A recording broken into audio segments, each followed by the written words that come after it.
నమస్కారం. సారికా జ్యోతిష్యాలయంకు స్వాగతం. ఈరోజు మనం నక్షత్రములకు గణములు చూద్దామండి. లాస్ట్ వీడియోలో నేను నక్షత్రములకు దశాక్రమము వివరించాను కదా. ఇప్పుడు ఈ వీడియోలో నక్షత్రాలకు గణాలు చూద్దాము.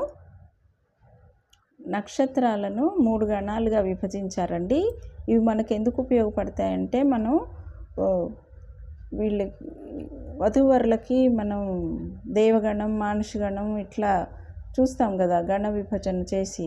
అంటే దేవగణంలో పుట్టిన అబ్బాయికి, వరుడికి దేవగణం కానీ మానుషగణం కానీ ఉన్న వధువునిచ్చి వివాహం చేయాలి అనే నియమాలు ఉంటాయండి. మనకి ఇవి చాలా ఉపయోగపడతాయి. మనం ముఖ్యంగా మ్యారేజ్ మ్యాచింగ్స్ చూసేటప్పుడు చాలా ఉపయోగపడతాయి. అందుకని ఇది కూడా మనం కొంచెం ఐడియాలో పెట్టుకోవాలని చెప్తున్నాను. అంతేకాదు వాళ్ళ స్వభావాల గురించి కూడా చెప్పేటప్పుడు చాలా రకాలుగా ఇవి ఫలితాలలో ఉపయోగపడతాయి. ఇప్పుడు ఇవి ఏంటో చూద్దాం. 3 గణాలని చెప్పాను కదా, దేవగణం, మానుషగణం, రాక్షసగణం అని నక్షత్రాలను విభజించారు. అవి దేవగణంలోకి చెందినవి చూద్దామండి. ఇప్పుడు అశ్విని, మృగశిర, పునర్వసు, పుష్యమి, హస్త, స్వాతి, అనురాధ, శ్రవణం, రేవతి. ఇవన్నీ గుర్తుపెట్టుకోవాల్సిన అవసరం లేదండి. ఇవి మనకి పంచాంగాలలోనూ లేదంటే జాతకం బుక్స్ ఉంటాయి కదా మనకి, వాటిల్లోనూ ఉంటాయి.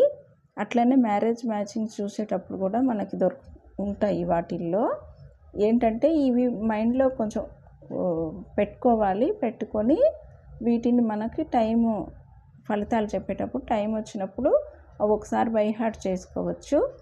అట్లాగే మానుషగణం, మనుష్యగణంలోకి సంబంధించినవి భరణి, రోహిణి, ఆరుద్ర, పుబ్బ, ఉత్తరాషాఢ, పూర్వాషాఢ, పూర్వభద్ర, ఉత్తరాభద్ర. ఇవి బట్టి కొట్టాల్సిన అవసరం లేదండి. మనం ఫలితాలు చెప్పేటప్పుడు ఏమైందంటే, మనం అవి నానిపోతాయి నోట్లో. ఏంటంటే ఈ భరణి నక్షత్రం వాళ్ళు, రోహిణి నక్షత్రం వాళ్ళు, పూర్వాషాఢ నక్షత్రం వాళ్ళు వచ్చినప్పుడల్లా మనకి అది మైండ్లో గుర్తుపడిపోద్ది. అట్లా అనుభవంతో ఇవి గుర్తుండాల్సిందే. ఇవి బట్టి కొట్టి చేయాలంటే చాలా కష్టం అన్నమాట. మనకు ఒకవేళ ఇవి తెలియవు అంటే బుక్ పట్టుకొని చెప్పచ్చు, ఈ ప్రాబ్లం ఏం లేదు. రాక్షసగణంలోకి చెందిన నక్షత్రాలు ఏంటివి అనేది మనం ఇట్లా బుక్ లాగా రాసుకొని చెప్పొచ్చు. లేదంటే ఏ జ్యోతిష్యంలోని బేసిక్స్ బుక్స్ కానీ మనం ఉంటాయి కదా, మనకి జ్యోతిష విద్యా ప్రకాశ్ కానీ కొన్ని రకాల బుక్స్ ఉంటాయి కదా, వాటిల్లో కూడా ఉంటాయి. మనకు బృహత్ జాతకంలో కూడా ఉంటాయి అన్నమాట. ఓకే అండి, నేను మీకు బేసిక్స్ దగ్గర నుంచి చెప్తున్నాను కాబట్టి మీకు ఇది కూడా చెప్తున్నాను. తర్వాత రాక్షస గణానికి సంబంధించినవి కృత్తిక, ఆశ్లేష, మఖ, చిత్త, విశాఖ, జ్యేష్ఠ, మూల, ధనిష్ట, శతభిష. ఈ నక్షత్రాలు రాక్షస గణానికి చెందినవి. ఇవి మనకి ఫలితాలు చెప్పేటప్పుడు కొంచెం కష్టమవుతుంది.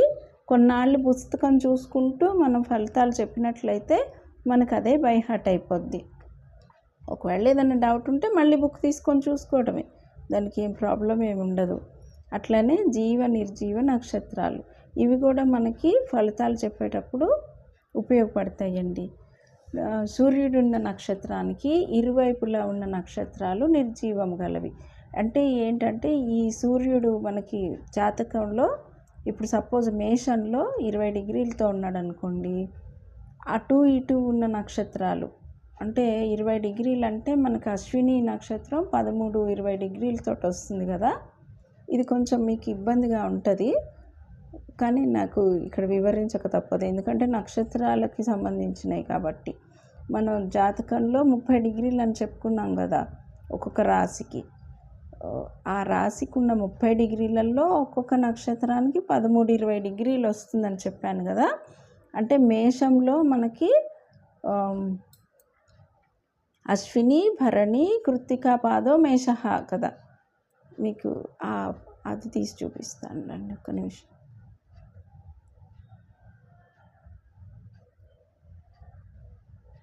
ఇది ఈ పటంలో నేను చూపించాను చూడండి. అశ్విని, భరణి, కృత్తికా పాదో మేష కదా. మేషానికి 30 డిగ్రీలు కదా.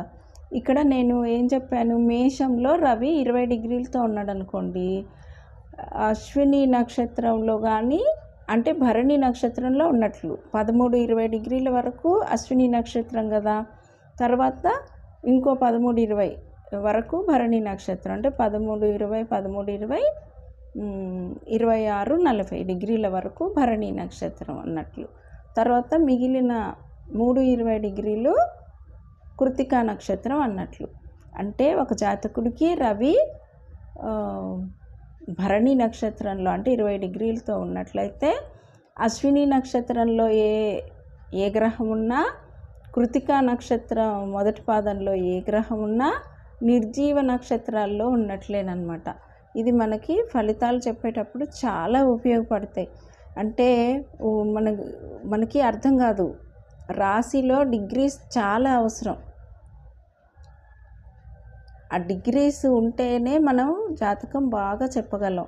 ఈ డిగ్రీస్లో ఉన్నాయా లేవా, ఇప్పుడు మనకి జాతకంలో ఎటువంటి దోషాలు కనపడవు, గ్రహాలన్నీ బాగుంటాయి. ఇప్పుడు సపోజ్ రవి ఉచ్చలో ఉన్నట్లు మేషంలో ఉంటే, ఉచ్చరాశిలో ఉంటే ఉచ్చగ్రహంతో కలిసి ఉన్న గ్రహాలు చాలా బాగా యోగిస్తాయని మనకి దాంట్లో ఫలితం భాగంలో రాసి ఉంటుంది.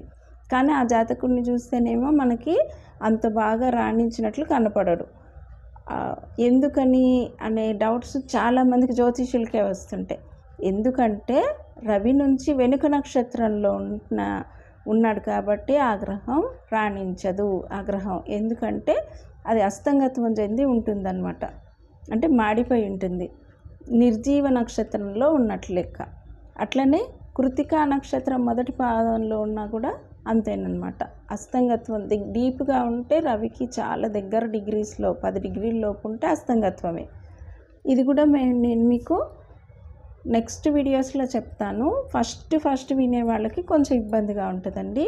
అస్తంగత్వం అంటే ఏంటిది, ఈ శాస్త్రం ఎలా ఉంటుందంటే, మనం ఒక్కసారి ఒక పాయింట్ పట్టుకున్నామంటే ఇంక నెక్స్ట్ స్టెప్ అస్తంగత్వం అన్నా నేను, ఇప్పుడు అస్తంగత్వం అంటే ఏంటిది అనే క్వశ్చన్ వస్తుంది. ఒక రకంగా అట్లా క్వశ్చన్ రావటం కూడా మనం జ్యోతిష్యం నేర్చుకోవటానికి మనకి ఇంట్రెస్ట్ కలిగిస్తుంది, కానీ కొంచెం ఇబ్బందిగా అనిపిస్తుంది. అందుకని స్టెప్ బై స్టెప్ నేర్చుకునేటప్పుడు మీకు ఈ అస్తంగత్వం అంటే ఏంటి అనే క్వశ్చన్ని బ్రెయిన్లో పెట్టుకోండి. నేను నెక్స్ట్ వీడియోస్లో నేను అస్తంగత్వం అంటే ఏంటో వివరించినప్పుడు మీ క్వశ్చన్కి ఆన్సర్ వస్తుంది. ఓకే, ఇప్పుడైతే ఫస్ట్ వీడియోలోకి వెళ్ళిపోదాం. మ్యాటర్లోకి వెళ్ళిపోతే, సూర్యుడున్న నక్షత్రానికి ఇరువైపులా ఉన్న నక్షత్రాలు నిర్జీవం గలవి. ఈ నిర్జీవ నక్షత్రాల్లో ఉన్న గ్రహాలల్లా గొప్పగా రాణించవని అర్థం. తర్వాత ఉన్న 7 నక్షత్రాలు అర్ధజీవం గలవి, అంటే సగమే జీవం గలవి. తర్వాత ఒక నక్షత్రం నిర్జీవం గలది, అంటే 7th హౌస్ 4th 5th హౌస్లలో ఉన్న నక్షత్రం నిర్జీవం గలది. దాని తర్వాత 8 నక్షత్రాలు పూర్ణజీవం గలవి. వాటి తర్వాత ఒక నక్షత్రం నిర్జీవం గలది. ఆ తర్వాత 7 నక్షత్రాలు పాత జీవం గలవి, అంటే కొద్దిగా జీవం గలవి అని అర్థం. నేను చెప్తానండి, ఇది నెక్స్ట్ వీడియోస్లో మీకు బాగా అర్థమయ్యేటట్లు చెప్తాను. ఈ వీడియోని మీరు జస్ట్ చూడండి. తర్వాత వీడియోలో మళ్ళీ నేను ఈ మ్యాటర్ని మీకు మళ్ళీ రిపీట్ చేసి మరీ మీకు అర్థమయ్యేటట్లు చెప్తాను. ఓకే, ఇప్పుడు స్టెప్ బై స్టెప్ నేర్చుకోవటం కాబట్టి కొంచెం ఇబ్బంది అయినా సరే వినండి. నెక్స్ట్ సూర్యునకు నక్షత్రం మొదలుకొని 4వ నక్షత్రం అంధకములు. 4 నక్షత్రాలు అంధకములు అంటే చీకట్లో ఉన్నవి అని అర్థం. తర్వాత సూర్యుడున్న నక్షత్రం లగాయతు 11, 12, 13 నక్షత్రాలు అంధకములు. తర్వాత పూర్ణజీవం గల నక్షత్రాలు శుభాలను, అంధక నిర్జీవం గల నక్షత్రాలు అశుభాలను కలిగించును. ఇవి ఫలితాల్లో చెడు ఫలితాలు ఇస్తాయని అర్థం. తర్వాత కొన్ని నక్షత్రాలను పిలిచే విధానం కూడా మనం తెలుసుకోవాలండి. ఎందుకంటే ఇప్పుడు పర్యాయ పదాలు మనకి భాషలో ఏ భాషలోనైనా పర్యాయ పదాలు వస్తాయి కదా, అట్లనే జ్యోతిష్ శాస్త్రంలో చాలా పర్యాయ పదాలు వస్తాయి. ఎందుకంటే పూర్వము ఒకటే పదాన్ని 2-3 సార్లు రిపీట్ చేయరు. చేస్తే అది ఛందోబద్ధం కాదనమాట, శాస్త్రబద్ధం కాదు. అందుకని ఒకటే పేరుని మళ్ళీ మళ్ళీ చెప్పరు. దానివల్ల పర్యాయ పదాలు వస్తాయన్నమాట. ఉత్తరాషాఢ, ఉత్తరాభాద్రలని ఉత్తరాత్రయం అంటారండి. ఇది ఒక్కసారి మీరు గుర్తుపెట్టుకోండి. నెక్స్ట్ పుబ్బ అంటే పూర్వ ఫల్గుని అని కూడా అంటారు. పూర్వాషాఢ, పూర్వభాద్రలని పూర్వాత్రయం అంటారు. అలాగే అనురాధ, జ్యేష్ఠ, మూల, ఉత్తరాషాఢలను యామిని నక్షత్రాలు అంటారు. మనం భావఫలాధ్యాయం ఈ జ్యోతిష విద్యా ప్రకాశికలో భావఫలాధ్యాయం అని ఉంటుంది. అది తీసి మనం ఫలితాలు రాసేటప్పుడు మనకి ఇబ్బంది కలుగుద్ది అనమాట. ఈ జాతకునికి యామిని నక్షత్రంలో కానీ ఈ గ్రహం ఉంటే ఈ ఫలితం అని రాస్తారు. మళ్ళీ యామిని నక్షత్రాలు అంటే ఏంటివి అనే డౌట్ మనకు వస్తుంది. అప్పుడు మనం ఫలితం ఎలా రాయగలం? అందుకని ఇవి మనం స్టెప్ బై స్టెప్ గుర్తుపెట్టుకోవాలి. ఓకే అండి. నెక్స్ట్ ఇవి దక్షిణ దిశలో ఉంటాయంట. ఏవి? అనురాధ, జ్యేష్ఠ, మూల, ఉత్తరాషాఢ ఈ నక్షత్రాలు దక్షిణ దిశలో ఉంటాయి కాబట్టి యామిని నక్షత్రాలు అంటారు.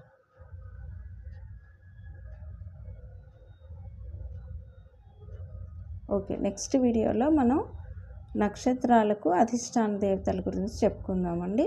నమస్కారం. స్వస్తి.